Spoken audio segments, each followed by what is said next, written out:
Excuse me. Hello, everybody. I'd like to thank everybody for being here tonight. I'm really excited for tonight's presentation. Before I turn it over to Wes, just want to do two things. The first is to introduce our sponsors for tonight. And one of the sponsors tonight is the History Department here at the University of Denver. And we have the chair of the History Department with us, Dr. Susan SCHULTEN.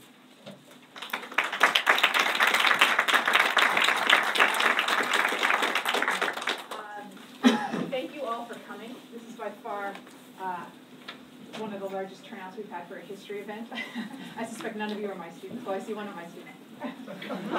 So thank you so much for coming. For my students, this is a very intense time of the quarter, and I doubly appreciate their coming out. Just two things I want to say. First is what an honor it is to be able to introduce an event where Wes Brown is speaking. I've known Wes for 16 years, I think. He is the founder of the Rocky Mountain Map Society, and he is someone who has taught me more than anyone else I can think of about the history of cartography, which is what he and I share an interest in. If you haven't heard him speak, you're in for an absolute treat. He will entertain you to the point that you can't even realize that you're learning so much. So he is an utterly charming speaker and one of the most knowledgeable men about the history of the Colorado Territory that I've ever met.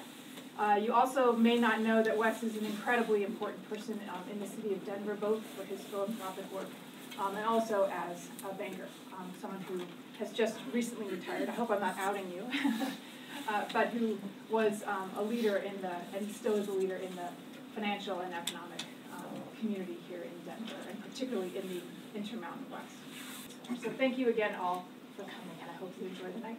Thank you, Susan. And I forgot to introduce myself. I'm Mike Fleschner. I'm part of Crossroads Cultural Center. And just to give you a little bit about what it is, Crossroads, it is a cultural center that started in New York City in 2004 by some of our friends.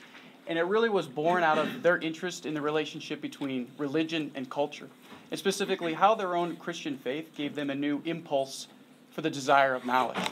And so what they wanted to do is offer opportunities for education through events such as tonight, and they still do today, in many different cities, in Denver, here obviously, in Houston, in Boston, and in D.C., and also in Los Angeles. And they offer opportunities for events on many different topics, such as politics and economics, art, and for tonight, history. And then I'd also like to talk a little bit about why we're here tonight, in the sense of setting up an introduction to Wes's talk, and then also a little bit more on the accolades of Wes. So before we begin tonight's exciting ride through the West, led by our brave pioneer, Wes Brown, I want to help us answer the question, why are we here? Not why are we here in Colorado? Wes will be able to provide a great tale of an answer in a bit. Instead, I hope to begin tonight's event in understanding why are we here tonight? Specifically, why is history so fascinating to me and my friends? And we've come up with a few reasons to answer this question of why we're fascinated with history. The first is it's a lens to view reality, the theme of the great search in history, and then also the storyteller. So the first point, history is a lens to view reality. History is beautiful because of its stories, which typically involve an unlikely protagonist who deals with a number of great struggles that ends with a happy or tragic conclusion. I love movies. In fact, I assume most of you love movies. And the reason for many of us why we're so fascinated with history is the same reason we love movies. They tell a dramatic story fueled by unpredictable characters that shape the story's improbable outcome. I'd like to point out something I've noticed. Nonfiction movies are always qualified with the phrase, a true story, or based on actual events. Why is this? When we know a story is real, it is truly more impactful to us.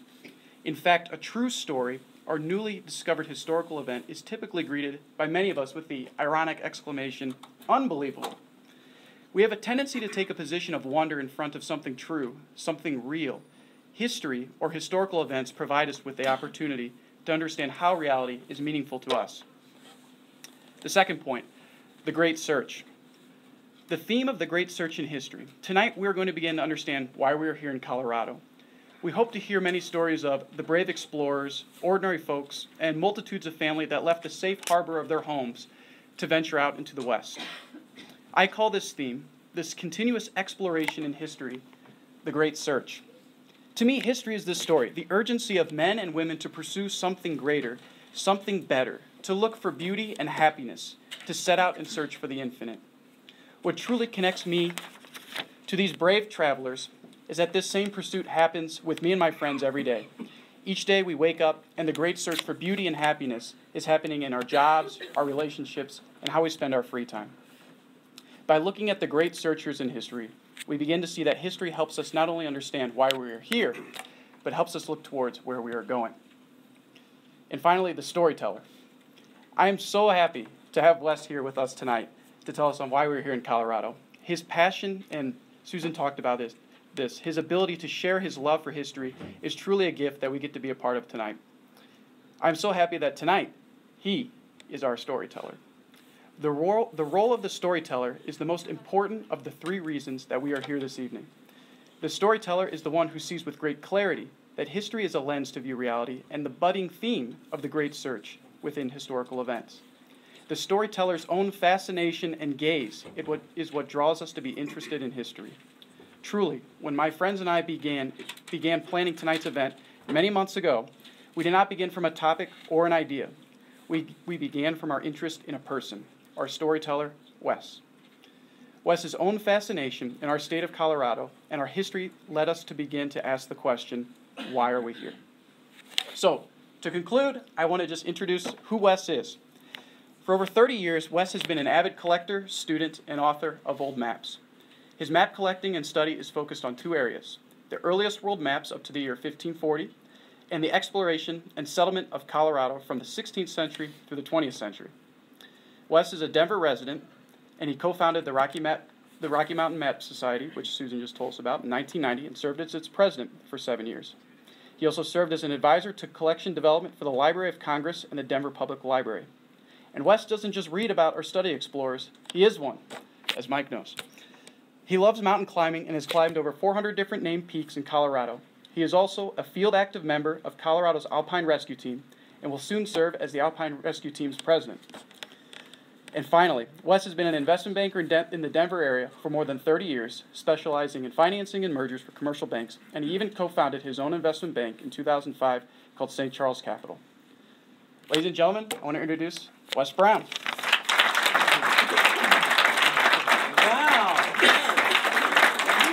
I better raise my game after that. My God. Okay, help me get this thing working. I love maps. I'm crazy about them. Let me tell you why I became fascinated with maps. When I was 14, I was bad at all sports.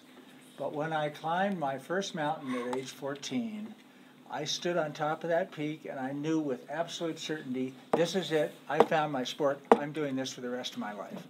I came home, went to the Denver Public Library, checked out every book on mountaineering, and by the time I was 16, I was sneaking up with my little brother to the mountains to climb peaks using 7.5-minute topo maps. We really didn't have good guidebooks or anything. You just got the map, which you bought at the store, and you studied at night, and you drove up the canyon and parked the car and started smashing your way up some peak and figuring it out, and of course making lots of mistakes and getting lost. So when I was about 18 or 19 and first went to college, I started finding old maps in the back of used bookstores. And I found these Colorado maps for $5 and $10 that were out of atlases that were broken up from the 1880s and 90s and so forth. And I started buying those, and that led to my fascination with maps. So what we're going to do tonight is we're going to try to tell the story of how Colorado became a place, how it became the place that we know today rather than part of other territories. And it's all going to happen in a very short time, and that time is roughly 1858 and 1859. 1859 is the key word, the key year. And so that's the story we're going to talk about, and see if this works. It did work. There, we got it. And I'm sorry the images are so small, but it's the way these projectors are set up. And if you want to move in the back, just come on down. You can sit on the bench or whatever would work for you. And I think What I'll have us do is turn off we figured out the lights. If you flip the one switch for the front area, we'll get better lighting to talk through. I'm going to be reading you lots of quotes tonight, and these came from reading diaries and things like that in libraries around the country as I researched this paper. Some of these are just downright funny, and you can imagine me just breaking out laughing in some quiet library when I was sitting there. But let's start the story with this. We were very much disappointed to find so large and flourishing towns. We saw lots of men, women, and children all busy, apparently as contented as people are in Decatur. What a great and sudden change. 8 months ago, not a single tent. Now a moving, living, and energetic people are building a great metropolis. So these were the words from the diary of Charles Post, written in June of 1859. 8 months ago, not a single tent. So that's the main point that I want you to take away tonight, that you're going to learn, is that prior to this gold rush, this area was not inhabited. Now, yes, there were Indians that were here at winters, and we're going to talk more about that. But there were no major buildings or anything like that. It just happened as a spark, and 100,000 people came within a year. So it just exploded, and that is the history of Colorado. Just an explosion here, right in Denver. So let's look at the map. We're going to spend a lot of time looking at the map. You see the boundary of Colorado, and it is incredible that the founding fathers who laid out the design of Colorado, the exact proportion, did so that it would fit perfectly in a modern PowerPoint slide. You can see that there. Now, when you look at this slide, this wonderful image of our state, what you notice is half of it, the eastern half, is prairie, right? And then the western half is the mountains. So, did those mountains have an impact on Colorado being settled? You bet they had an impact. Colorado was the last place you wanted to be in the 1850s. It was the last place that, when I say you, let's say other than the native population that lived here, it was the last place you wanted to be. First of all, it was high, it was mountainous, nobody knew how they were going to be able to raise crops or raise food in this area. It had been thought to be a great American desert, a high elevated desert, so it would be inhospitable. That was what the belief was. Nobody wanted to be here. So what if you were going to California or Oregon? How would you get there? You would go north of Colorado through Wyoming. Therefore, Wyoming had a very significant traffic back and forth that happened way before Colorado became a place. And you might go to the south. So New Mexico to our south had a very significant traffic east and west. And of course, New Mexico was inhabited by not only the native population, but by the Mexican and Spanish population coming up from the early 1540, essentially. But Colorado was different. Colorado was left alone. Nobody wanted to be here. Now think of the year 1858. That's 3 years before the Civil War, and there were virtually no habitations here. Isn't that amazing? I mean, think about that. That late in history, this whole state, virtually no mapped habitations. So that's what those mountains did. Now, I want to talk to you about, this is an important image. We're going to spend almost all of our time telling the story about the eastern part of Colorado. And I know you're all familiar with the ski areas and driving up Highway 70 and that sort of stuff. But our story and the Colorado story begins in the Eastern Plains. So to understand the Eastern Plains, you need to look at this map and see these two great rivers to the east. The Platte River, which goes through Denver and diagonals up towards Nebraska, and the Arkansas River, which starts down north. Essentially, headwaters of it begin near Colorado Springs and to the west of Colorado Springs, and diagonal out to the southeast. Now, the key thing about these rivers is that this space So here is Denver, right? Denver's right here. Okay? So this space is very high. You know, if I start driving on Interstate 70 to the east, towards the Mississippi River, am I driving downhill or uphill? I'm driving uphill, which is not what we would naturally think, right? We would think that we're driving down, but you drive uphill quite a ways. So if you get to the town of Lyman, that area is all over 6,000 feet. So you're going uphill, and that makes that a more inhospitable climate, which is one of the reasons why it's the prairie that it is to the east. And then, of course, eventually you go over the rise and you start going down. So what that also means is that the water from the prairie congregates in these two rivers. Because this area east of Denver is actually elevated, the rivers don't flow to the east. They flow to the Platte, and they flow to the Arkansas, and they go that way. And so this whole central zone has little tiny creeks that dry up in the winter. So that's a very important point for you to remember, okay? Now, when I said that no one was here in 1858 before this gold rush happened, you all thought, well, come on, of course people were right here. The Indians were here, right? And they were, but were they here in the summer? They weren't. Why? Well, the way the Colorado Eastern Plains works for the Indians is that they winter in this area, all the way up and down the Front Range. Front Range is actually a wonderful little pocket with nice weather that is much better than it is further to the east. And in the eastern prairie, all those rivers stopped flowing.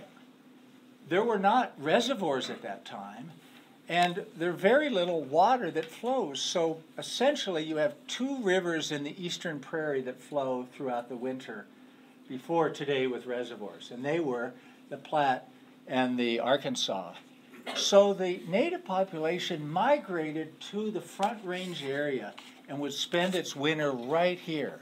All these creeks up and down, Colorado Springs, Pueblo, all the way up Greeley, Fort Collins, all these creeks around here, they would winter on these spots. And why were they there? Well, they needed flowing water, and the only flowing water was coming out of these mountains. So they needed flowing water to make it through the winter. There wasn't flowing water on the prairie. They also needed willows for their horses for feed, and they needed cottonwood for fuel. So this was the wintering place. But what would happen in April? If you'd spent the last 5 months camped in a certain spot, or 4 months, do you think you'd want to stay there? No, of course, we'd know that these tribes that were occupying our area then went out and hunted buffalo in the summer. So that meant that in the summer of 1858, before the events we're going to talk about, no one was here. It's just incredible to think about that. Nobody was here. And on the map, the only towns that were even shown on the national maps of what became Colorado are Bent's New Fort, which was occupied as a tiny trading center for the Santa Fe Trail. Bent's Old Fort, which was unpopulated, it was abandoned. Pueblo, which has been abandoned because of an Indian revolt earlier on. Fort St. Vrain to the north, which had been abandoned 10, 20 years before. And Fort Garland. How many of you have been to Fort Garland in the San Luis Valley? So that actually had as many as 100 troops in it. So the only places that were on the map that were actually occupied in our entire state was permanent habitations was Bent's New Fort and Fort Garland. So that's just amazing to me that late in our history, nobody was here. Now, of course, the native population was here roaming around, but they weren't here where Denver is. Okay? So, with that background, this is a map, and I've got it right on the end, and I'm going to show you a close-up of it. This is the Eastern Plains.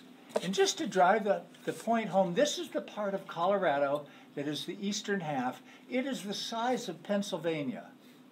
Now, in 1858, how many thousands of towns and villages and hamlets and roads and streams would have been named in the state of Pennsylvania? right? Thousands. And in this entire territory, we have 2 places that are on the map that are occupied with permanent residents. It's amazing. So that's the situation that we have in Colorado before this spark of the gold rush. William Bent, the famous Indian trader, states that the existence of gold had been known to the Indians ever since my residence among them, which was in the 1830s. The Indians, however, have always kept the knowledge from the whites. The country is their richest hunting grounds, their best wintering country, and as one old chief told Bent, if the white man ever found the gold, they would take from them their best and last home. And of course, we know that's what happened. That's the story we're going to tell tonight. We took this home from them. In 1850, on the way to California, a Cherokee party found some gold at the Cherry Creek area. By Cherry Creek, I mean our Cherry Creek. Denver, miles from here, very close to us, the Cherry Creek area. They found some gold right here in the Denver area. But the group continued on to the California gold rush. They didn't want to stay here. There was clearly much more gold, they thought, out in California. In 1857, so 7 years later, they were talking about this back in Georgia. Georgia was the hotbed for gold mining. And one person listened to that story named Green Russell, and he said, wow, that sounds pretty interesting. Why don't we put a group of people together and let's go out to western Kansas, because the area we are in now was the unexplored area of western Kansas. Why don't we go out to western Kansas? So they put a group together of Cherokee Indian miners. The Cherokee Indians were very effective miners in Georgia back in that period, in the 1850s. So 12 Cherokee Indian miners and Green Russell came to the Denver area. And as they came out here in 1858, they gathered all kinds of people along with them. So they got to our area in June of 1858, and actually 104 men showed up. Because as they were coming across through Kansas and so forth, people thought, wow, that sounds interesting, we're going. We want to go and see if we can find that gold. So they got to the Denver area, and what did they find? They found nothing at first. They kept looking and hunting and didn't find much, and 10 people, this is baloney, I'm going back, and then another 20 left, and they kept leaving and leaving and leaving. And finally they had a meeting and they said, we think this is a waste of time, and everybody left but the 13 original people that started in Georgia. So what happened on the next day? July 4th. They found gold. I mean, can you believe it? After everybody leaves, that's when they find the gold. And of course, there were no cell phones at that time, right? Once you left, you were gone. You were out there on the prairie heading back east. So you can imagine these people reading about this discovery months later. Anyhow, this is one of the quotes I like. Our joy knew no bounds. We huzzaed, whooped, and yelled at the prospect of being loaded with gold in a few months, and gave vent to any amount of hisses and groans for our apostate companions that were making all speed for home. So they were thinking of their friends that had all left, and here they were finding this gold. So during all of July, this little band of men were prospecting. Now, where were they prospecting? They were prospecting very near us. They were searching for gold primarily at this moment in an area of the Platte River at about Hamden. So if you can think of that, how close that is, that's the area. As a matter of fact, there's a little creek when you're on Hamden and Broadway. That's one of the areas they were searching for gold, all up and down the Platte, right in what is the southern part of Denver, Littleton, in that area. That's where they were hunting for gold. So they're finding gold here.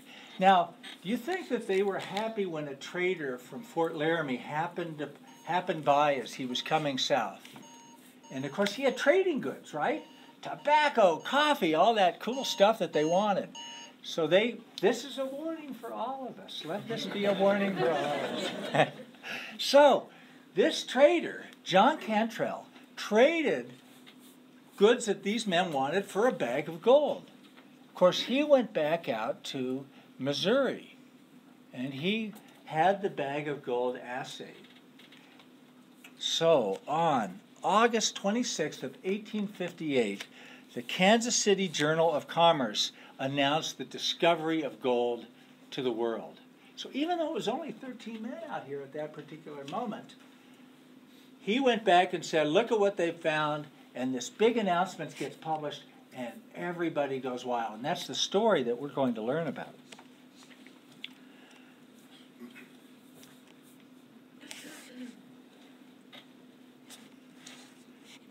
So the Russell party began building winter quarters in a town called Montana, down in that area. And then they changed their mind and they moved up to the Platte River and the Cherry Creek. Do you know where the Auraria campus is? Do you know where the Auraria Parkway is?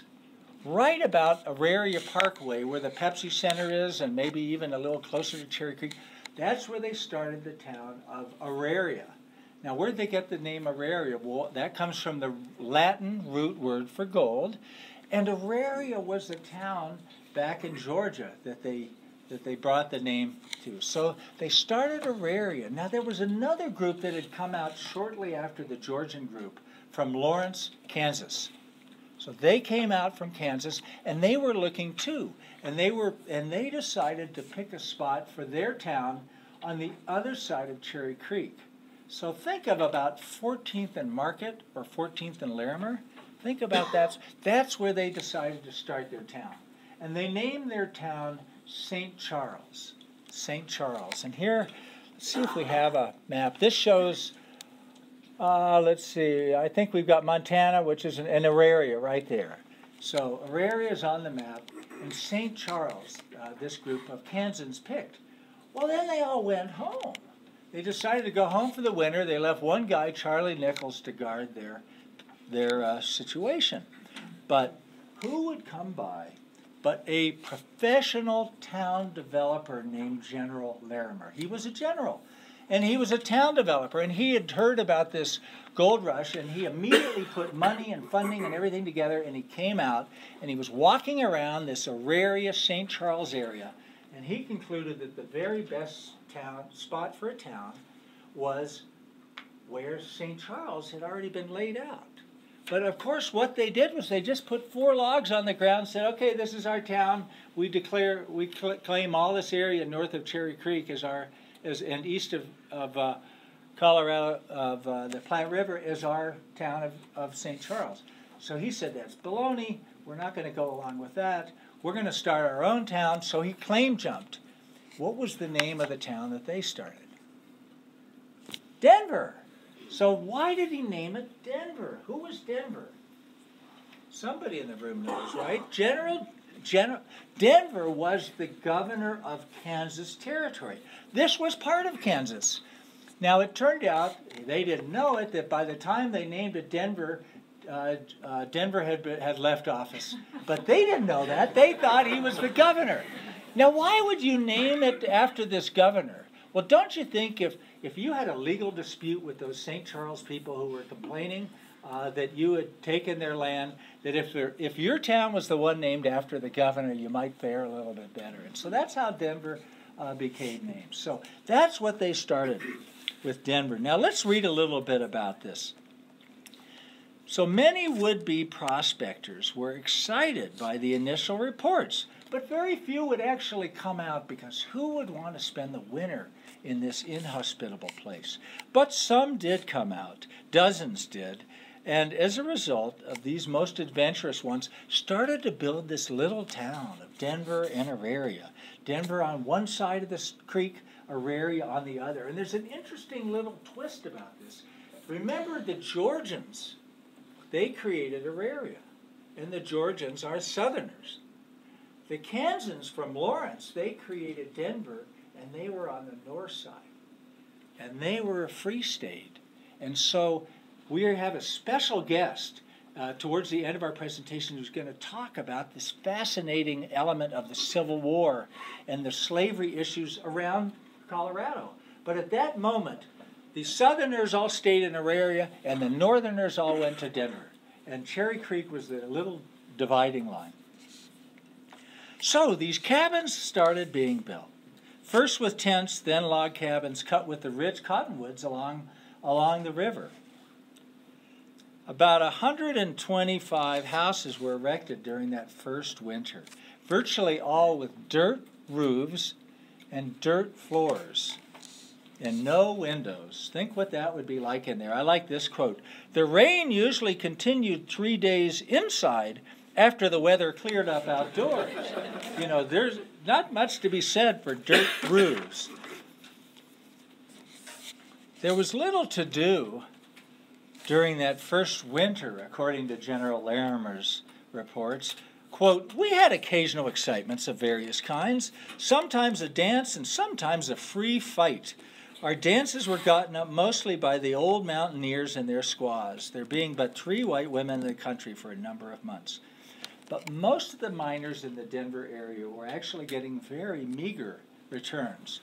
So they were doing their placer mining, looking for gold, but they weren't finding much. It turned out that the streams around Denver and Golden and Ralston Creek and all the streams around here, they did have gold, but they didn't have much.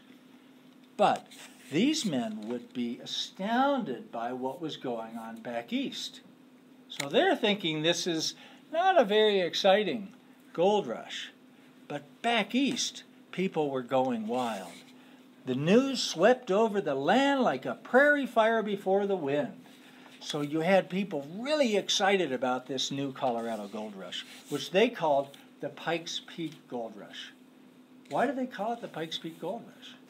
Because the gold wasn't 70 miles south of us. It was here. They called it the Pikes Peak Gold Rush because, remember, I showed you there weren't any landmarks anybody even knew. The only landmark anybody in the country really knew was Pikes Peak. That was the one famous place in the whole place that became Colorado. So that's why they called it the Pikes Peak Gold Rush. So let's read some of these quotes.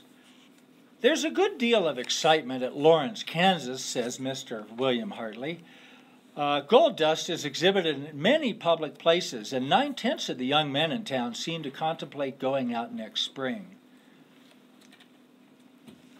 The Chicago Tribune reports, the Pikes Peak fever has become an epidemic in Wisconsin, northern Illinois, and Iowa, not unlike the California rage of 1849, and it may result in a remarkable emigration next spring and summer to the east slope of the Rockies, which is exactly, of course, what happened. Now, by the spring of 1859, the number of immigrants was astonishing.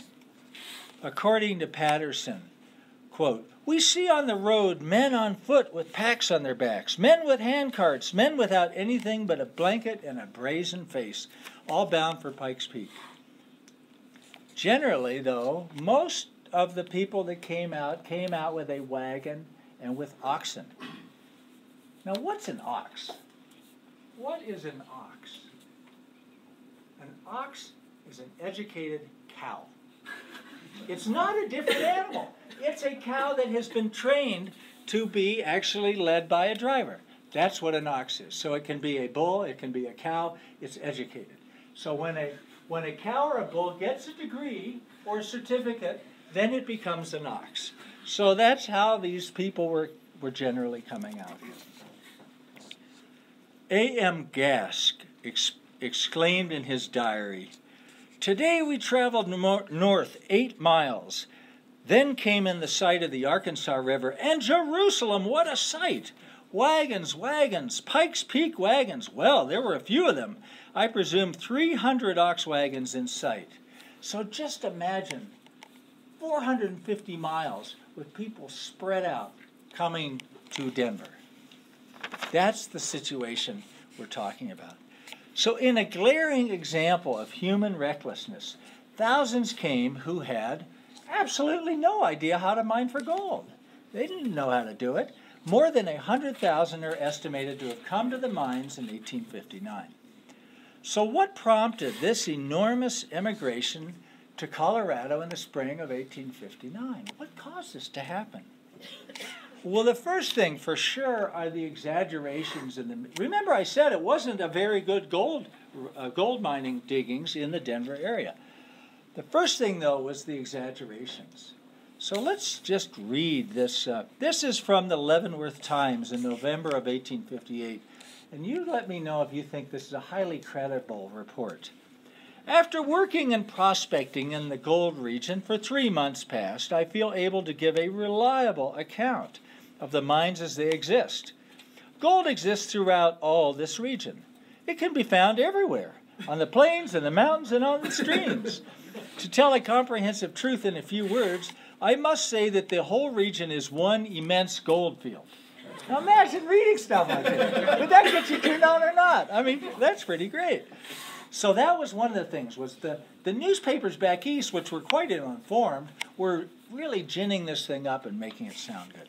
But there was a second thing, and that was the role of business. Those business people wanted people coming out and buying their supplies from them, right? And so what they would do was they would send agents back east, and they'd be handing out handbills and telling them how great it was out west, and you really ought to go through our town, Lawrence, Kansas, or wherever it was. You ought to go through our town and buy all your gear and head on out west. And so they were fanning the flames of this. And so you get lots of cool maps that I'm interested in. This was a big broadside. There's only one of these. This is in the Yale collection. But this is a big broadside map that would be talking about the direct route to the Pikes Peak, Cherry Creek area.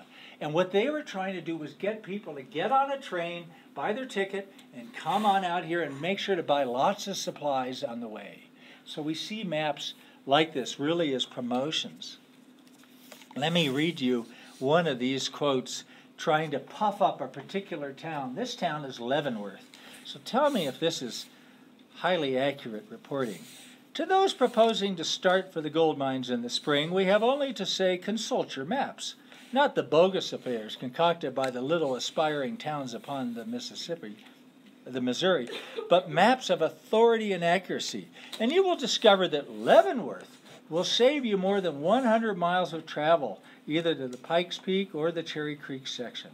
From Leavenworth, you have a well-beaten, beautiful road, a great portion of the route rolling prairies, well-watered and sufficiently timbered. Do you think this is all really true? Abounding in game. And do you think that after hundreds or thousands of wagons were going that it was abounding in game nearby?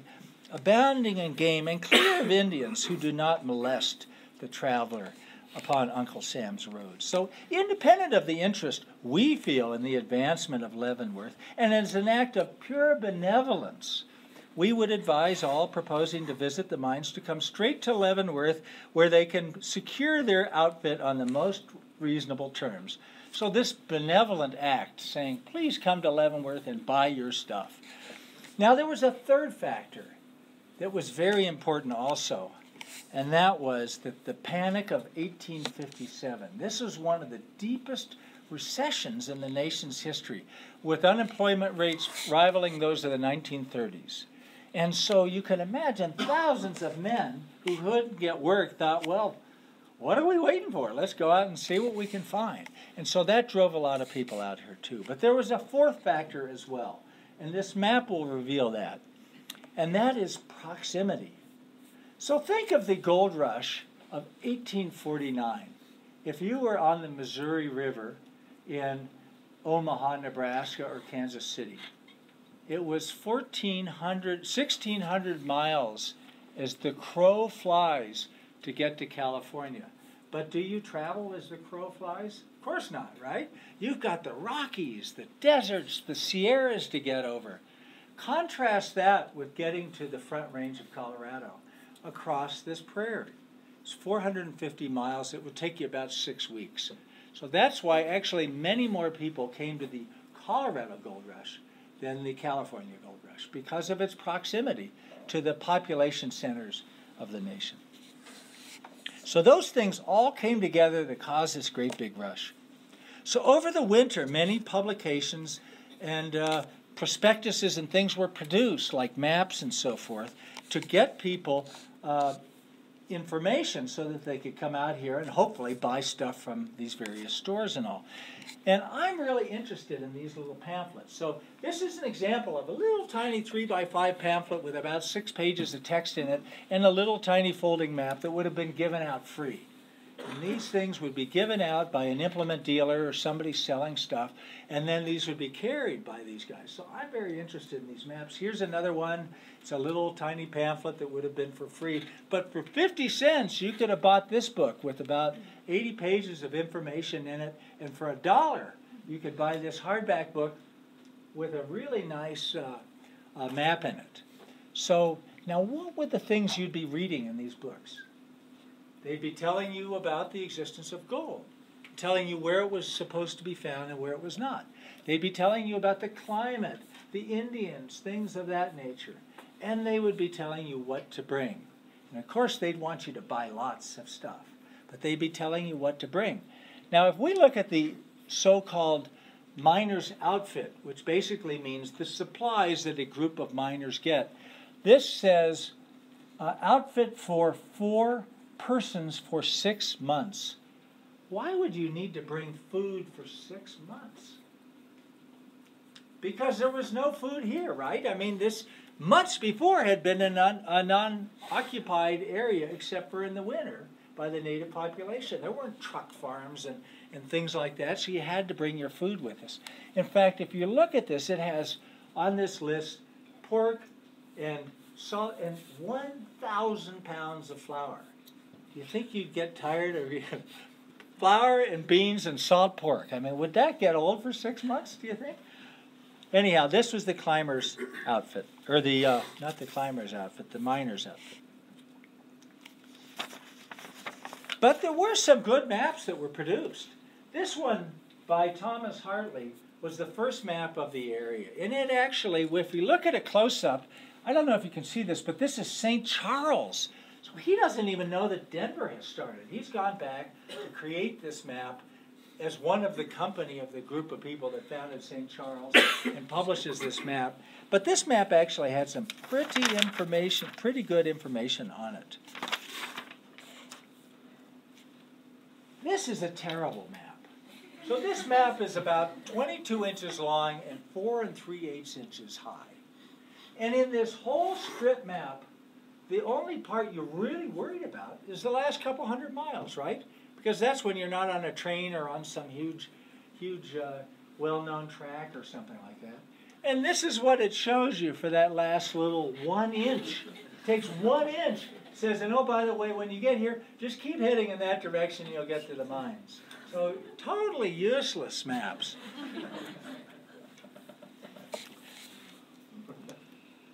I'm really interested in these maps, and I've found 21 books with these around the country and 16 separate maps around the country. And most of the time when I found these, or other authors have found them, we find 2 or 3, sometimes only 1, maybe 4. So why are these so rare? There were thousands of them printed. They were made to be used, right? They were being handed out in dealerships and carried out across the prairie. How many of these things do you think would end up in a library? How many Winter Park ski area maps do you think end up in a library? Same thing. I mean, so these are really rare. So, for example, let's talk about this one. This is the Easton map. 20,000 of these were printed. 2 remain today. 20,000 were printed. Do you know what the original cost was? 10 cents per 100 copies. So you're a merchant, you spent a dime, you got 100 copies, you handed them out to people that bought stuff from you. The last one sold for $84,000 in the Christie's auction. So just think, for 10 cents how much money you could have made. And what a deal. What a deal. So these things are really rare. So let's talk about getting to the new El Dorado. See, where you wanted to go, you wanted to get to the towns of Boulder, Ralston, Denver, you know, these areas right around here. But where you first went to, this was a gold rush that happened from the east to the west. So people didn't generally come from California and the west here. They came from the east here. So all the action was coming, because they didn't want to come over the Rockies to get here. They came from the east. So the first thing you had to do was get to these towns along the Missouri. Council Bluffs, Omaha, Kansas City, these kind of towns, you had to get there. So all the population was in the east. You know, you were in Maryland and Pennsylvania and Georgia, or wherever you were trying to get to that spot first. So how would you do that? You would get these maps that would be promoting people to get on these trains.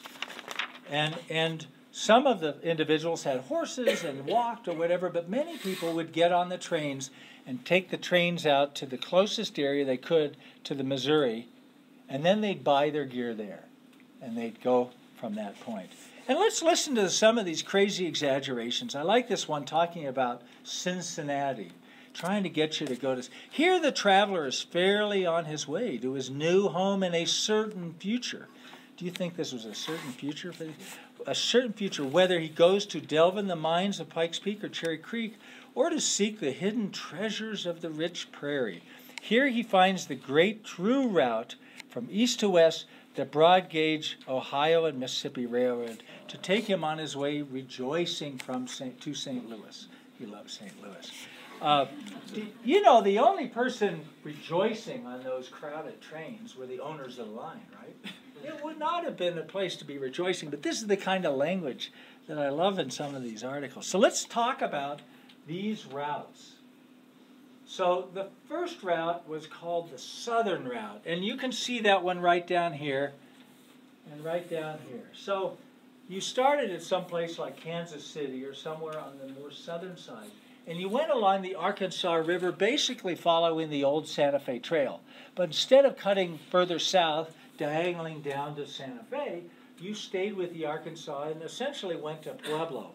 And from Pueblo, you came north to Denver. Now, where did you go? Do you think that I-25 was there at the time? It wasn't there, but actually the route was rather near I-25. So it was a little bit to the east, a little bit elevated to stay away from the rivers. But you basically followed I-25 right up from Pueblo, a little bit to the east. You went over the Monument Divide, which separates the Arkansas drainage from the Platte River drainage. You went over that divide. By the way, that divide, we all know that's quite high, right? It's an interesting fact of geography. If you think of the Front Range Mountains going along, and here's the prairie over here. So this Monument Divide, let's say these are the Rockies, it kind of comes out like this, and then it spreads north like this. So this is this elevated area, and there's this little notch here and a little notch here. And that's where all the people live. So this little notch has the Platte flowing in it, and this has the Arkansas flowing in it. So that's the way the geography works. Anyhow, you'd follow that, and you'd come up I-25, and that was a really safe route. The Arkansas always flowed. It was very well known. Now, a second route developed very quickly, and that was called the Platte River route. And that was following the Northern River. And you'd start in those northern communities, and you'd follow that through Nebraska. How many have been on Highway 80?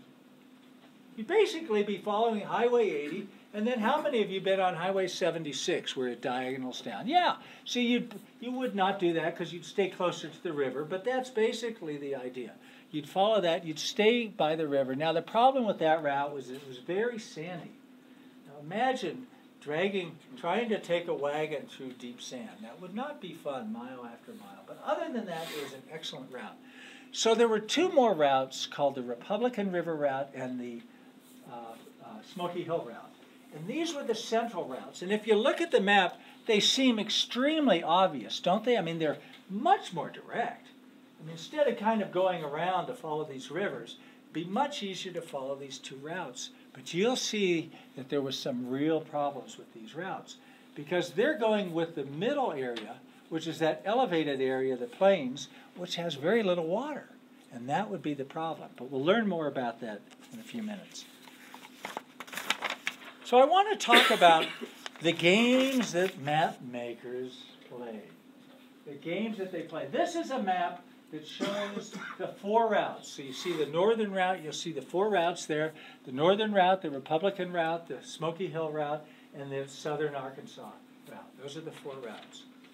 But you can imagine that a map maker working for a particular town might not always be honest, right? They might not always be honest. They might not always be interested in showing the very most accurate information about these routes. In fact, they might be inclined to make the route leaving their town look just a little bit more inviting on the map than the routes from the other towns. And so let's look at some of these games that they play.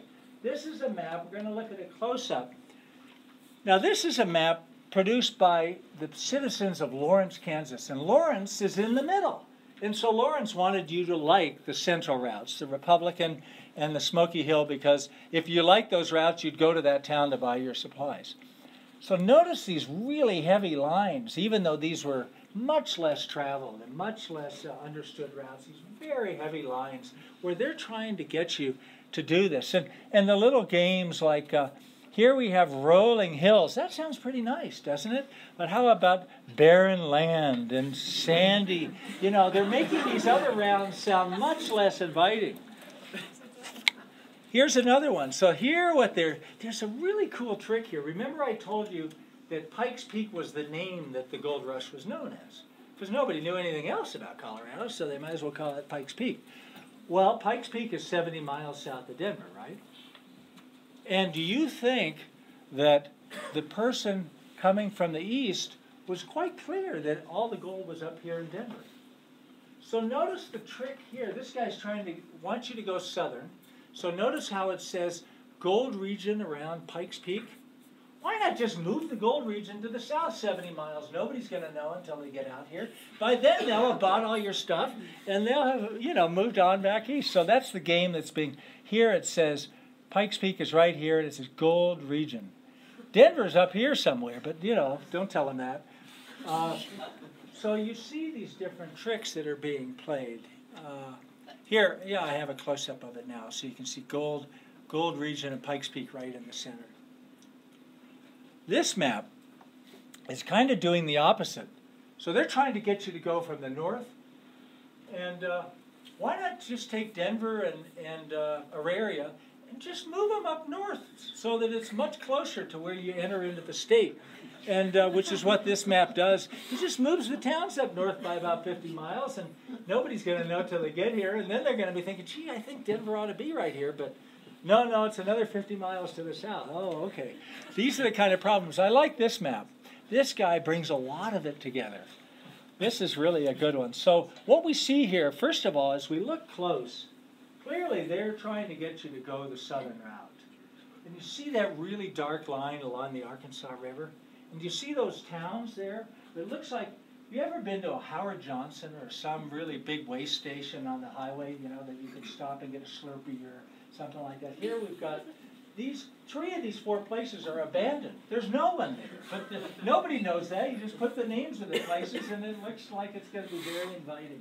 And then we have, you notice there are lots of Indians in this area, but why not put Cheyenne and Arapaho up to the north? Put the name up to the north. And then we have sandy plains abounding in sage and prickly pear. Doesn't that sound awful? I mean, who wants to be up there? Then you can be to the south. So all kinds of cool little games are being played. So now you guys know how this works at this point. I think you're ready to imagine how it would be if you were to go out on the open range. You've got these maps, you've got your plane, now you got your supplies. And picture what it would be like that first morning when you're leaving town, you're heading out on the open range. What would it look like this? Now what we have here is a classic Wyoming scene. The sign open range, and somebody's put a stove next to it with the door open. And, some of you know that a stove is also called a range. So that's the joke. Anyhow, that's what it would not have looked like, right? It would have been crowds of people heading on out there. So I do want to talk about the problems of these routes, because there really was something somewhat sinister in trying to get people to follow some of these routes. Let's hear the exaggerated description of the Smoky Hill route, making it sound very, very inviting. added to, this is W.D. Baker, added to all these advantages, the Smoky Hill Fork route is well supplied with water, grass, wood, grass, and water, and is at least 3 weeks earlier in the spring than the more northern routes with grass. In other words, the grass gets started earlier, and so you can get going earlier. But this is not all. The streams are all bridged. Well, yeah, they're all bridged because the streams are about 2 feet wide. You know, you could just jump over it. Streams are all bridged, and the present settlements extend to within 250 miles of Pikes Peak. That sounds very inviting. What they don't tell you is those final 250 miles are really tough. So let's read from the Diary of Albert Richardson. The Smoky Hill route was actually nicknamed the Starvation Trail. It's nicknamed the Starvation Trail. And he states, emigrants who have come by the Smoky Hill tell us they have suffered intensely. One traveling 75 miles without water. Some burned their wagons, killed their famished cattle, and continued on foot. Mr. Hamilton states, for 9 days the party had nothing to eat but prickly pear and wild onions, and were 3 days and nights without a drop of water. The semi-weekly Tribune, New York Tribune, states, a stage agent reports picking up a man named Blue, who was reduced to a skeleton from starvation. He had started with his 2 brothers. One of them had died, and the remaining 2 ate his body. Another died, and in turn, he was nearly devoured by the survivor. So this was tough out there at the very beginning, some of these routes, especially if you got lost. So now you can see these maps actually mattered.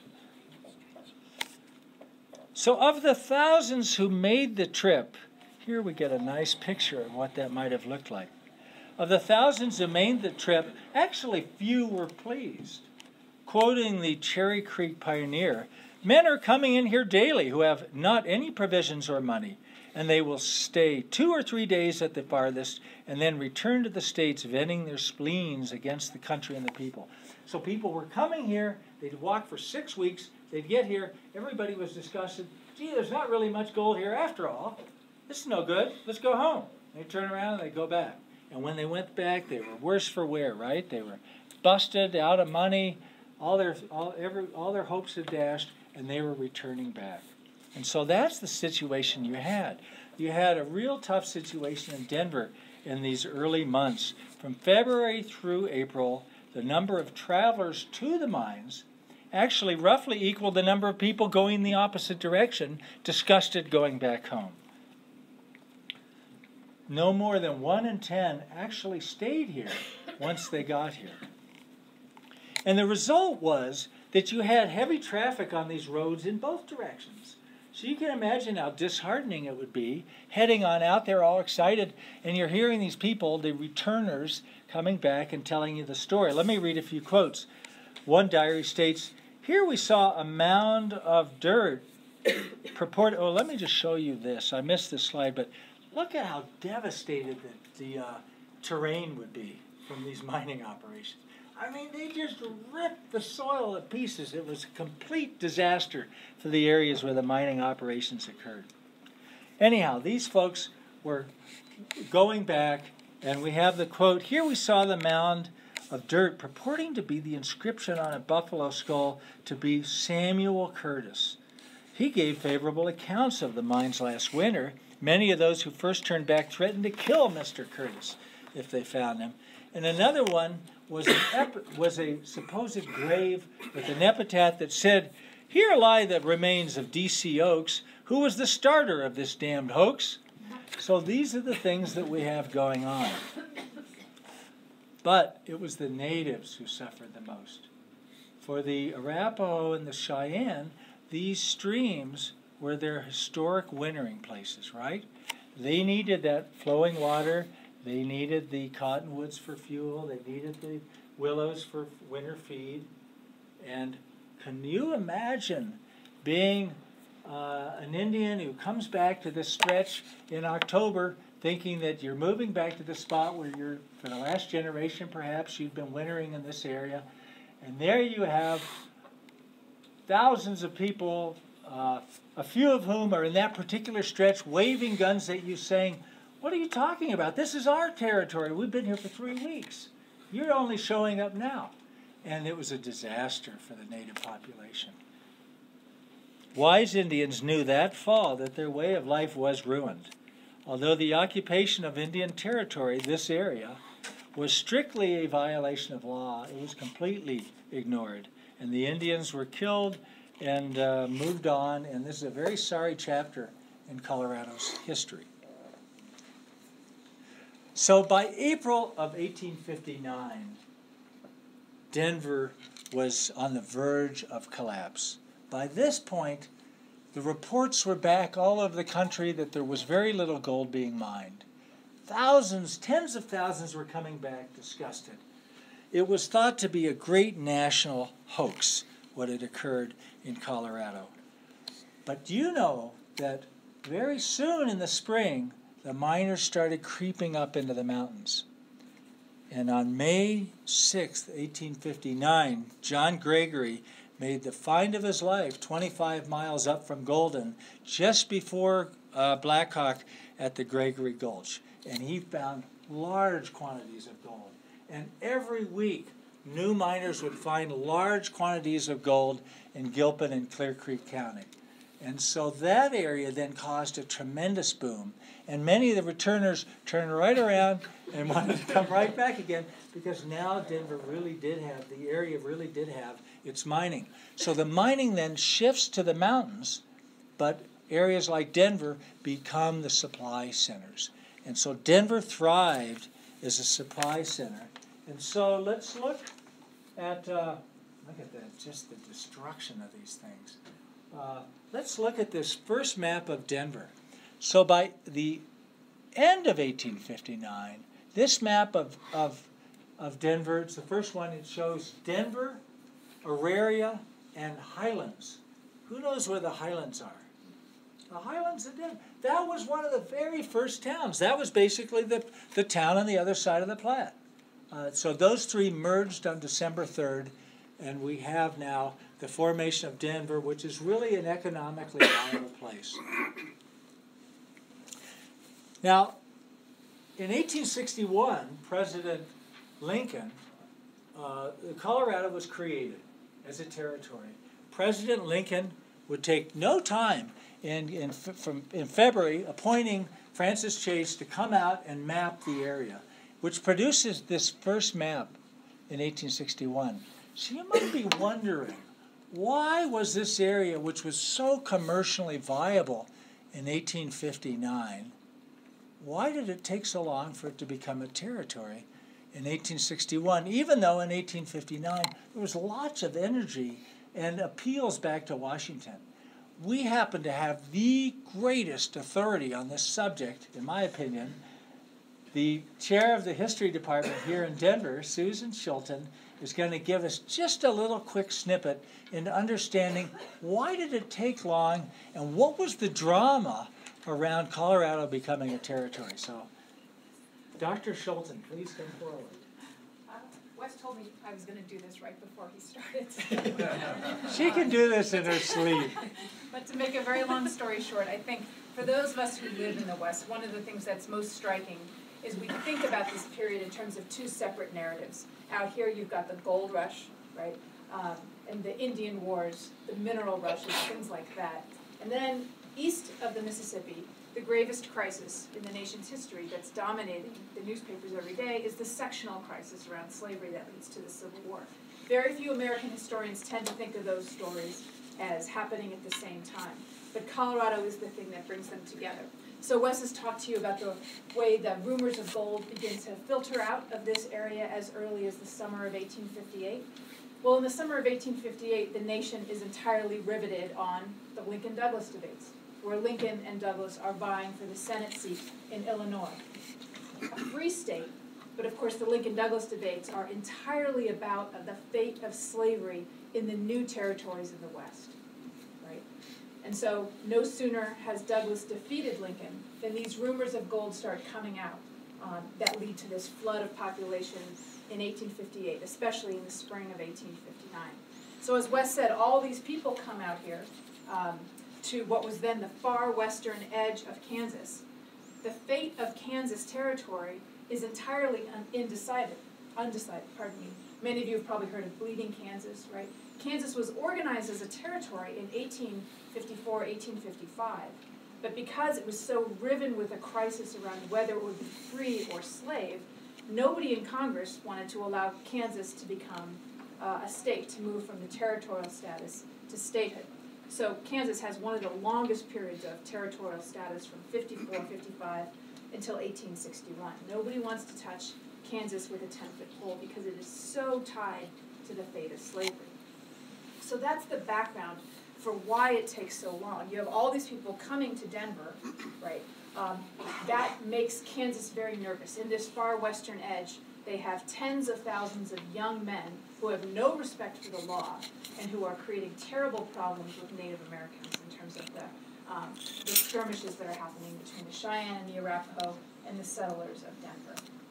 All this comes to a head in 1860 when Lincoln wins the presidential election. That sparks, as many of you know, the secession of one after another of the Deep South states. So Lincoln is elected in November. By February 1st, 1861, 7 southern states have created the Confederacy, and they have declared themselves out of the Union. The Union is falling apart. But what that means is that now Lincoln and his party can control Congress. And the things that they had wanted to do for some time, including bringing Kansas in as a free state, they can now do because so many southern states have actually left the Union. And so there's this fantastic irony that the Union is simultaneously growing with this new state of Kansas and the new territories of Colorado, Dakota, and Nebraska, and shrinking with the loss of the southern states that have left over the issue of slavery. And so one of the last things that Buchanan does before handing off the presidency to Lincoln is to sign the territorial acts for Colorado, Dakota, and Nebraska, and the statehood of Kansas. How's that? Fantastic.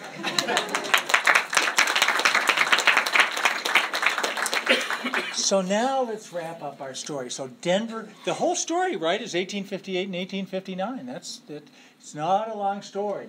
But now Colorado becomes a place that gets rolling. Our first territorial governor, Governor Gilpin, is a surveyor.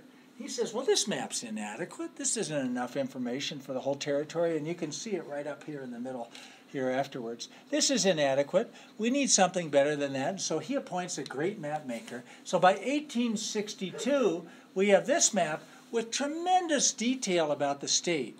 So I want you to contrast where we are just a few years after 1858. In 1858, there were 5 places named on the map. Only 2 of those were inhabited.